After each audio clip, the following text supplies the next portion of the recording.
압구정 3구역의 재공모전이 시작되고 역시나 양사간 공정성이 다시 도마에 올랐습니다. 해안의 공모지침 및 법규 위반 사실에 대해서 실격 처리를 요구하는 공문을 조합해 보냈죠. 상세한 내용은 양사가 서로 해명 영상이나 입장문을 통해서 주장하고 있으니 그 자료들을 보시면 될 것 같고요. 두 번째 하는 공모전임에도 이런 사태가 불거지는 건 변명의 여지가 없습니다.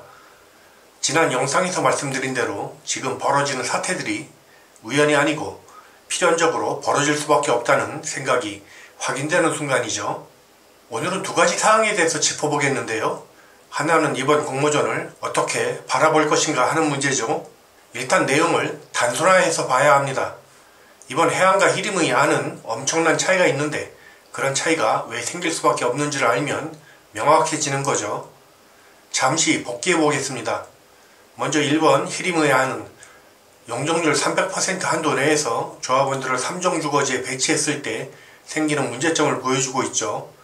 타구역 대비 확연한 면적의 감소예요. 당연하잖아요. 3구역은 2구역과 비교하면 같은 조건이라도 기준 용적률이 약 20%가량 부족한데요. 거기에 타구역보다 7%가량의 기부 체납을 더하면서 땅이 줄었으니 무슨 수를 쓰더라도 다른 구역 같은 면적과 사업성이 나올 수는 없습니다. 그러니까 준주거를 주상복합으로 만들어서 조합원을 입주시켜야만 비로소 타구역과 비슷한 면적이 나오는 건데요. 이건 먼저 말씀드린 대로 치명적이죠. 어느 조합원이 준주거 주상복합으로 가겠어요? 이번 공모전이 지난번 공모전과 논리가 바뀐 게 지난번에는 준주거에 일반 분양을 때려 넣어서 조합원의 분담금을 줄이겠다 하더니 이젠 일반 분양 많이 해봐야 분양가 상한제로 남는 게 없으니까 조합원들이 준주거에 입주하고 엄청난 분담금은 지하에 상가를 지어서 수익을 올리겠다는 건데요. 여길 지상으로 보고 여길 지하로 보면 이쪽에 상가를 지어서 돈을 벌겠다는 건데요. 이거잖아요. 전체 상업시설 47,000여 평. 이게 말이 되나요? 47,000평이면 10평짜리 상가가 4,700개예요. 1세대 1상가죠. 지금 있는 상가들도 공실이 나서 비어있는데 여기가 무슨 명동처럼 중국인이나 일본인들 때로 몰려오는 동네도 아니고 그걸 누가 다 분양받아요?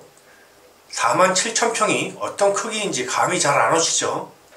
이 남대문 시장이 연면적이 3만 평이 안 돼요. 이 63빌딩은 연면적이 5만 평이고요. 지금 3구역에 남대문 시장 하나 반 크기나 63빌딩에 필적하는 규모의 상가를 넣는다고요? 이게 가능할 리도 없겠지만 만약 이렇게 한다면 거의 불 꺼진 공실상가가 을씨년스럽게 남겠죠.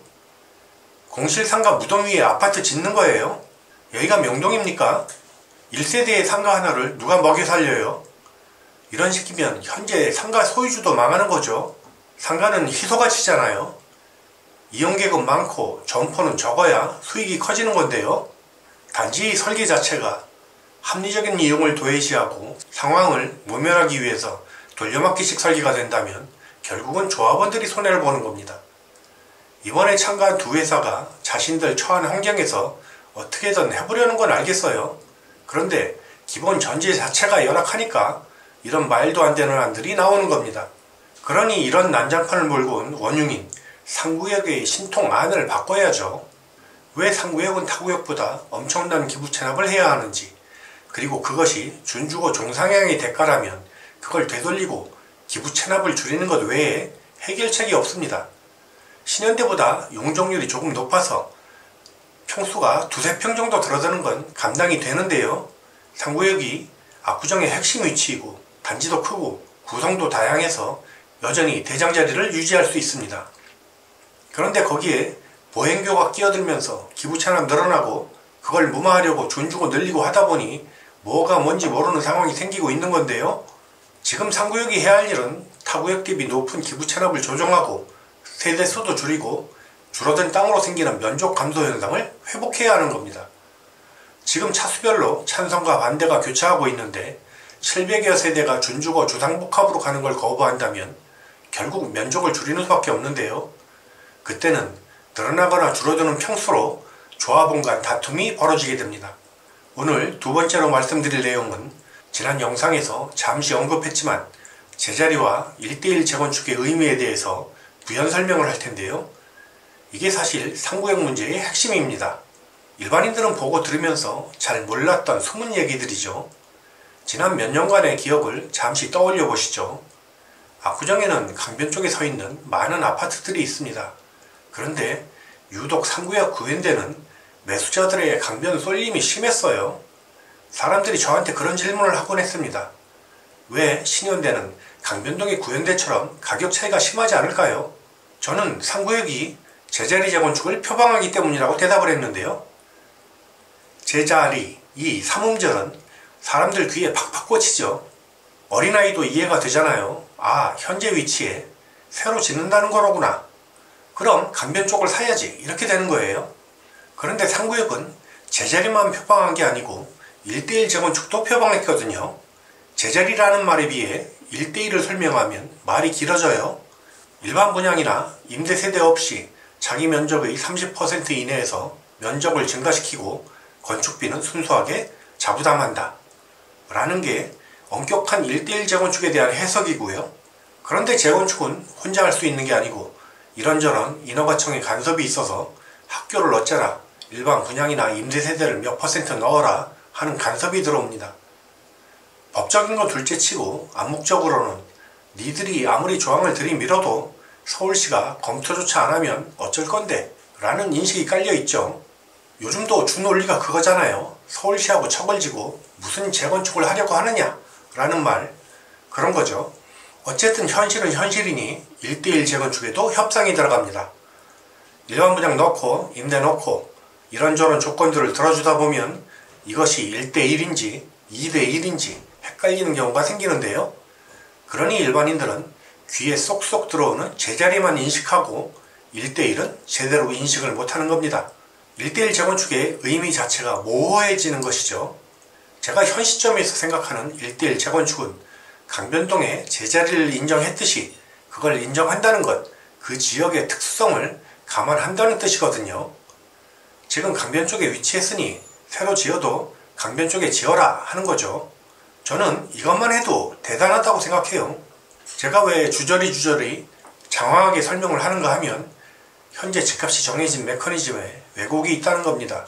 외부 매수자들이 집을 살 때 1:1의 의미는 잘 모르고 제자리만 기억이 남다 보니 쏠림이 발생하고 강변동 집값만 치솟고 비강변동은 상대적으로 쪼그라드는 거예요. 본래 1:1 재건축이 가진 의미는 자신이 가진 대지 지분과 용적률 그리고 역세권 등 주어진 입지에 장점을 부여하겠다는 의미입니다.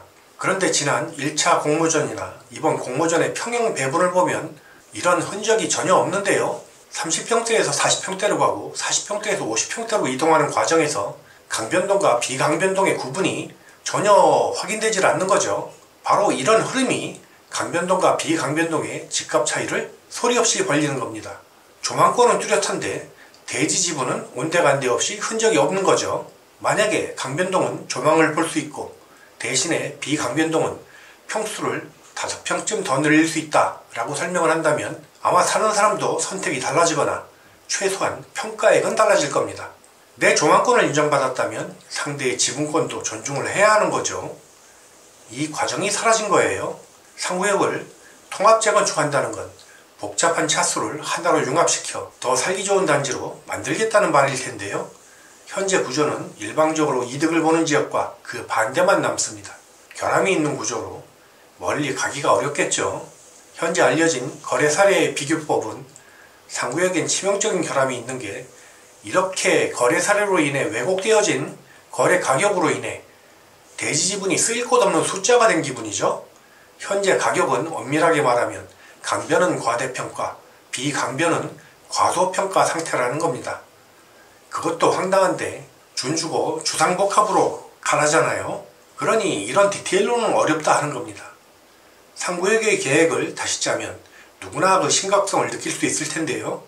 현재 신통한 대로라면 강변동들은 면적의 감소를 느끼게 될 거고요. 문제점을 피부로 느끼게 될 겁니다. 4000세대가 재건축을 하면 조합원 개개인의 요구를 모두 충족시키는 건 불가능합니다. 하지만 그것이 몇몇 혹은 몇십 세대가 아니고 조합원의 3분의 1에 필적하는 세대수라면 밀어붙일 일이 아니죠. 여러분, 상구역이 이렇게 허망한 구역이 아닙니다. 과도한 기부 찬압으로 빼앗긴 땅만 찾으면 상구역은 여전히 압구정의 보석이에요. 그 길을 두고 왜 조합원들끼리 싸우시나요? 오늘 내용은 이것으로 마치겠습니다. 감사합니다.